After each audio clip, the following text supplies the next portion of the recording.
Hello guys, good day everyone. So nandito naman po tayo ngayon para matuto ng Python programming. So halika na po tayo at matuto.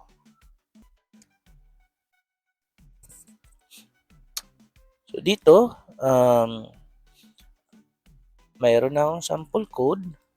So ang code na to is a simple program or a simple application that displays even numbers.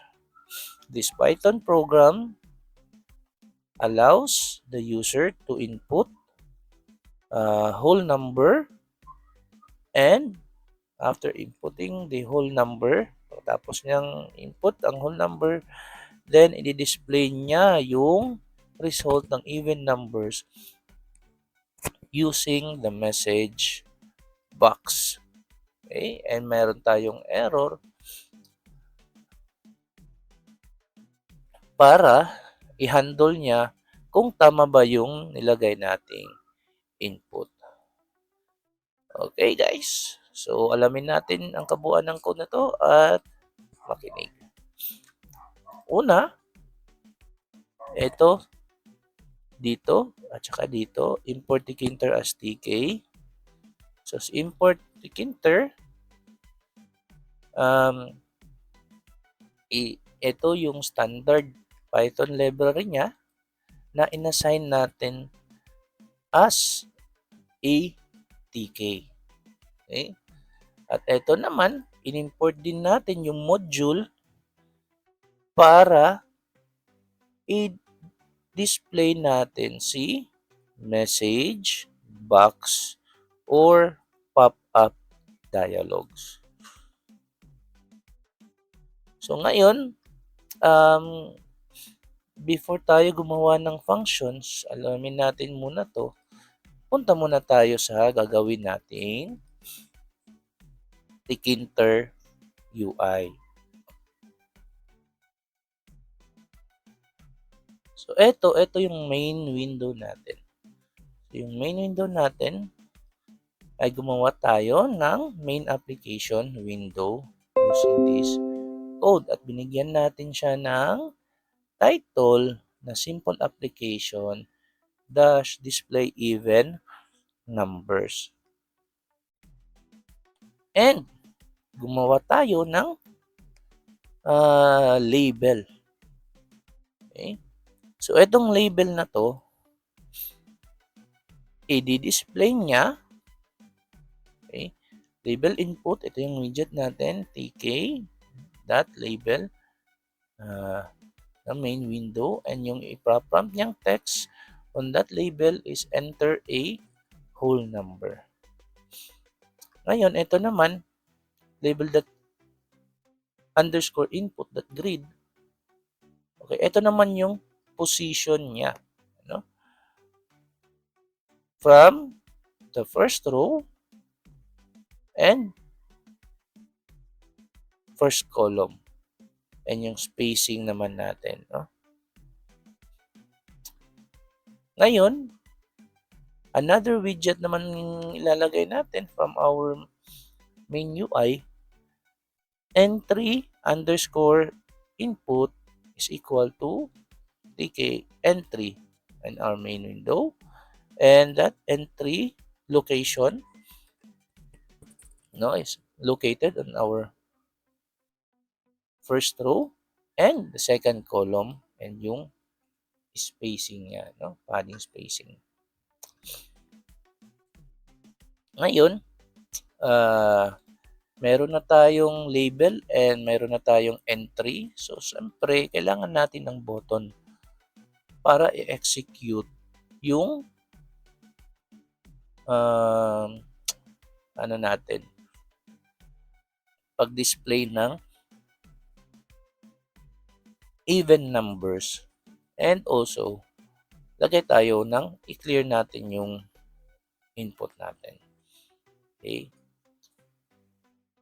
So, gumawa tayo ng widget para sa i-compute niya. Pagkatapos ilagay yung whole number. Button natin, button underscore compute is equal to tk button. open parenthesis, main underscore window, and yung label niya na ilalabas compute, and yung command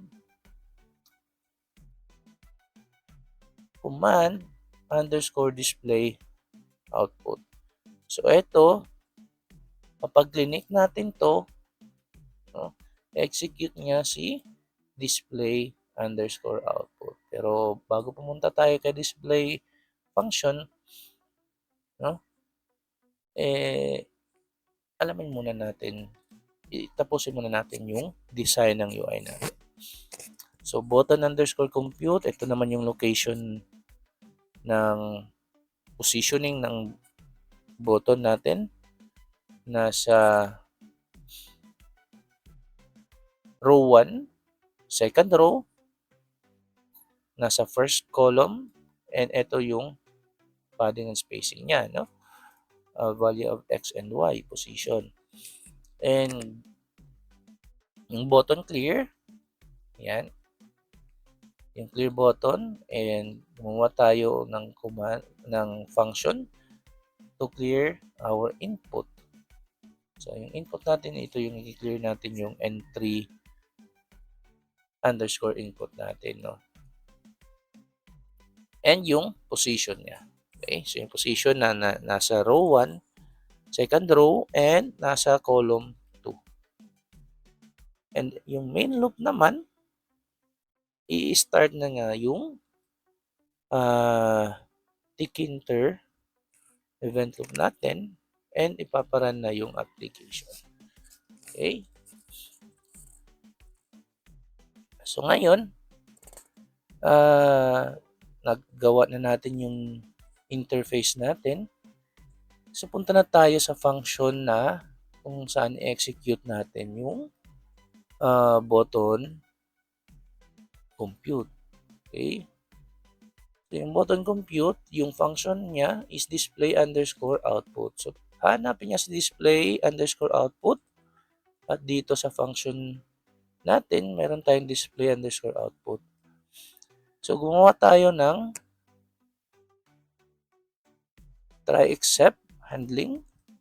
So, here, dito, ito yung process natin para alamin kung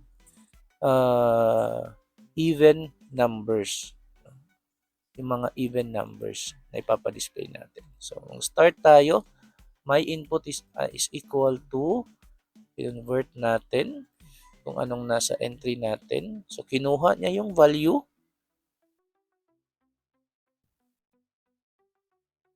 Okay.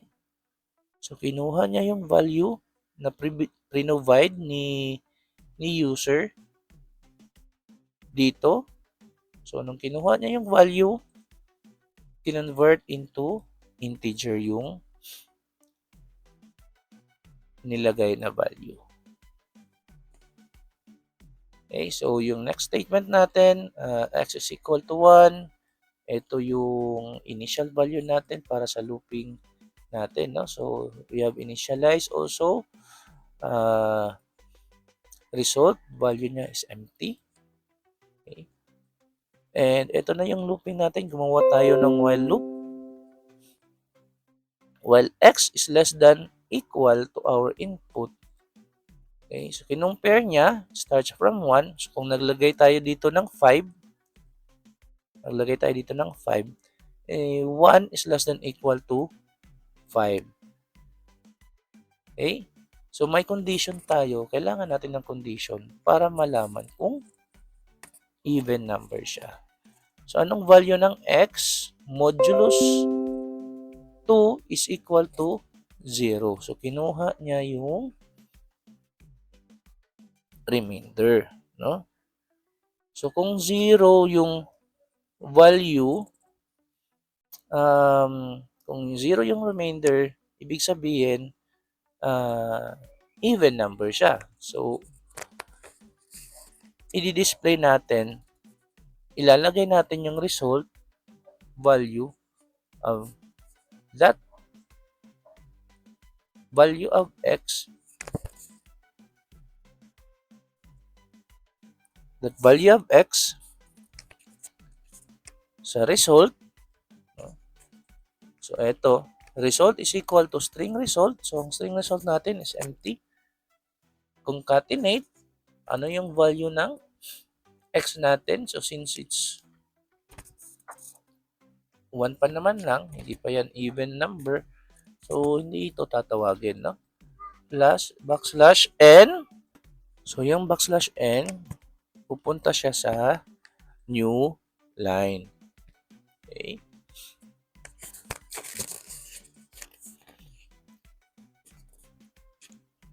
So, ngayon, ito, x plus is equal to 1. Nag-i-increment siya ng 1 ang value ng x natin. Okay, para mag-terminate naman siya. Kasi kung wala tayo ditong increment value or decrement, hindi siya mag-terminate. No? So, ang tawag dyan, it is an infinite loop. So, ngayon, pagkatapos ng if statement natin, mag-a-appear na si message box. Okay, so sa message box natin po, ipapalabas niya na yung output natin. Ito yung title, result is equal to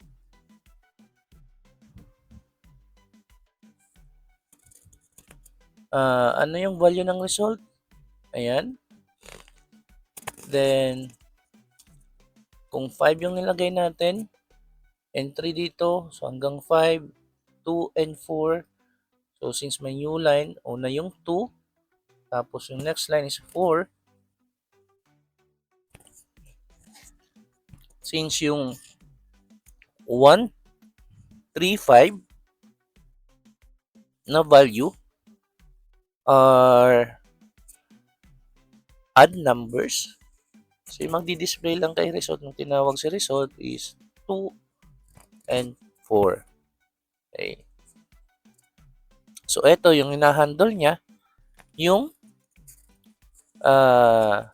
kinukuha niya yung mga error na mali yung value. Okay? Ngayon, yung another function natin, clear underscore input. So, ngayon si entry point, dinidelete niya lang niya yung kung mayroon tayong value dyan. So, clear out lang niya.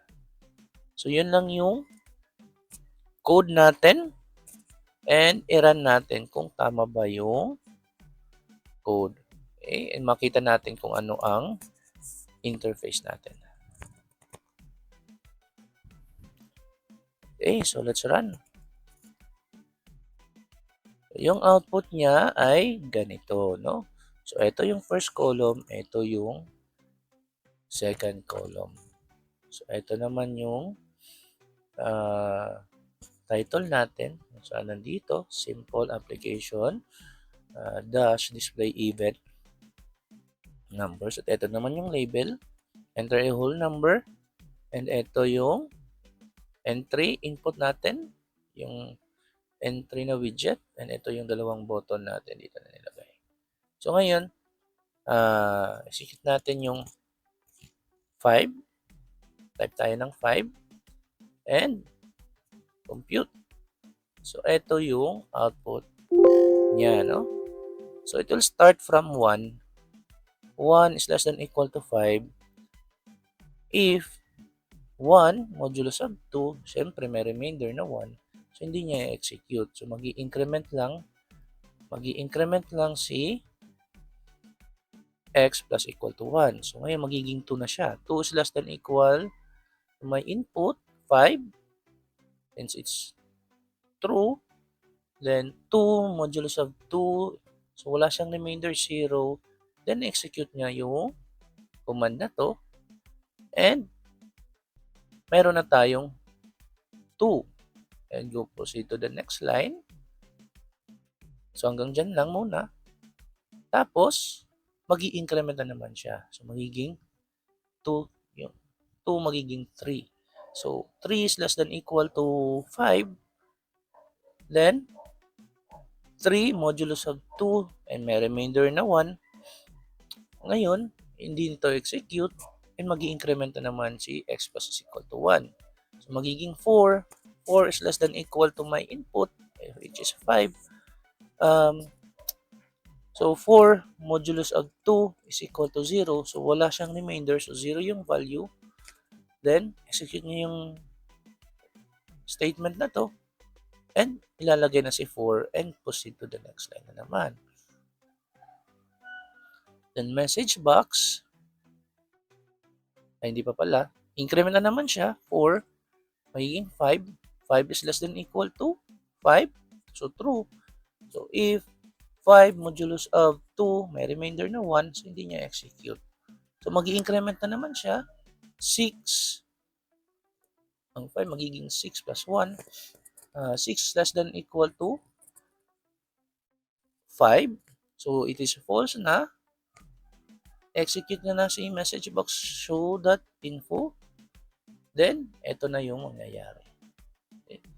So ito na yung output. I-display pagkatapos input si 5 and i-click si button, compute, and ito yung message box. Click natin si OK, and click natin si clear para i-delete, execute naman itong save function. So na-remove, wala tayong ginawang delete or backspace, just only using the clear button. And yun lang. Maraming salamat sa pakikinig and I hope may natutunan tayo ngayon using the tkinter, the function, and the while loop and gamit si try except handling and also yung mga iba't ibang widgets natin. So thank you for listening. See you on my next video. Bye!